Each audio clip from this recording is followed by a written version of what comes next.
welcome to the Arabesque Scissors YouTube channel. I'm Ellie Phillips and today I'm going to take you through how to make the base for the Smart Sofa Station. So this tutorial will take you through how to assemble the base, including making the quilt sandwich, how to add the machine quilting and how to add the hand quilting. You can find the link for the pattern in the description below, and if you like sewing organisational videos, please consider liking this video and subscribing. And if you have comments for other organisational patterns you'd like me to design, leave me a comment. Now I'm going to prepare my base of my sofa station. So I've got base A and base B here. And I'm going to have this fabric on the back. It's a skinny cut that I can cut the whole base out of in one go.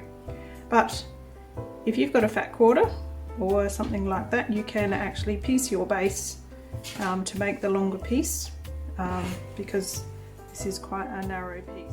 So I'm going to join my A and B together, right sides together, and get back to you on how to make the quilt sandwich for the bottom.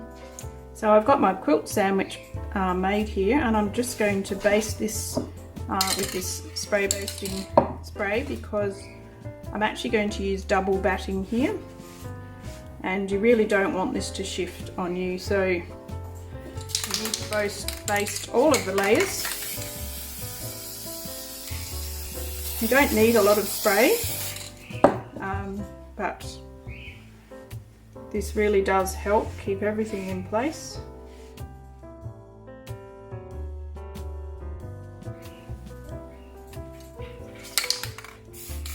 Okay, so I've found this to be a really secure way of basting through 2 layers of batting. You shouldn't get this center seam shifting on you very much at all. So now I'm going to mark my quilting lines on the base with my Soline water erasable marking pen. You can use whatever marking pen that you've got available. So the lines on this fabric are going to make it very easy to follow, but I like to mark them anyway because I don't have lines on this section. So I'm going to be marking mine at 3/4 of an inch apart for my machine stitching. So I'm going to machine stitch these lines first, and then I'm going to come back in and mark my hand quilting lines in between those, so that the total width between all of the lines is 3/8 of an inch.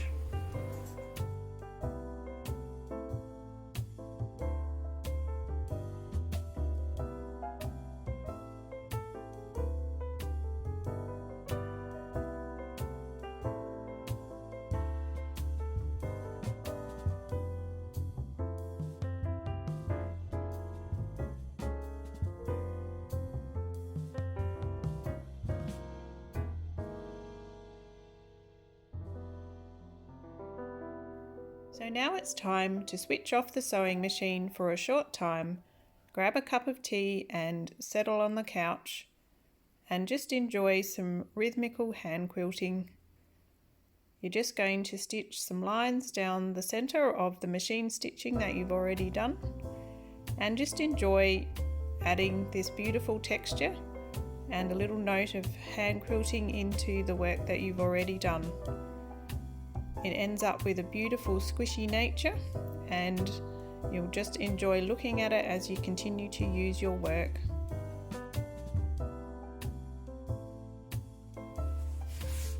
Okay, so before I mark this to size, I'm going to just give it a really good press so that we can trim it to the correct size.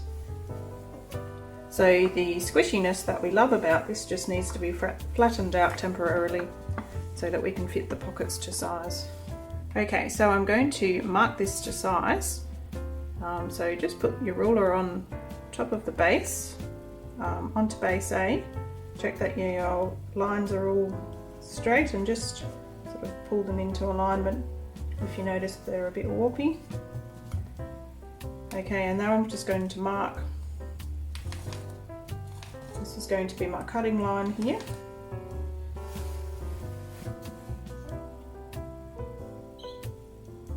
So I'm just going to extend that out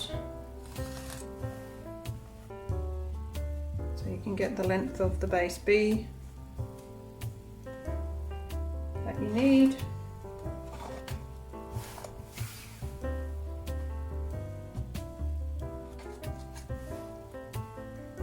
It's going to be very important that because we're going to be cutting off the ends of these threads here, of this perlate thread, that we baste another line just inside, 1/8 of an inch away from each end of these marks, and that's going to lock all these ends in place so that when we cut them off along that blue line, you're not going to lose any of the ends of your threads, and you won't get any of it pulling out accidentally as you keep handling it.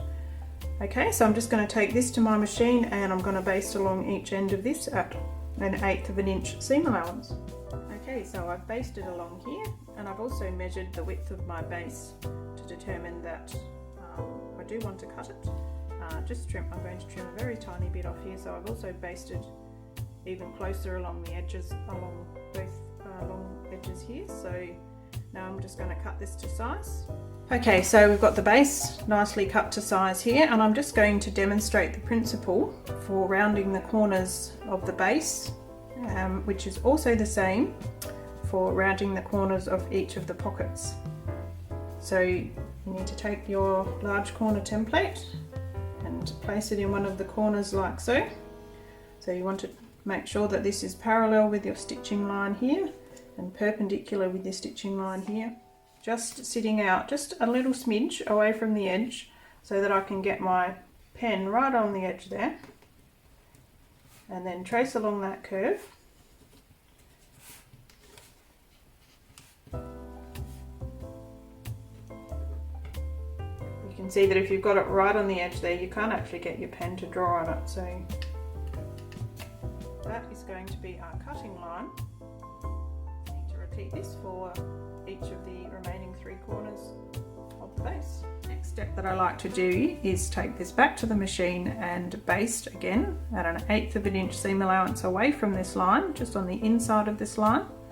Repeat that for all 4 of these corners, and then we can trim off along this line, and that actually is a really nice easy way of keeping all your layers together and getting a nice rounded curve.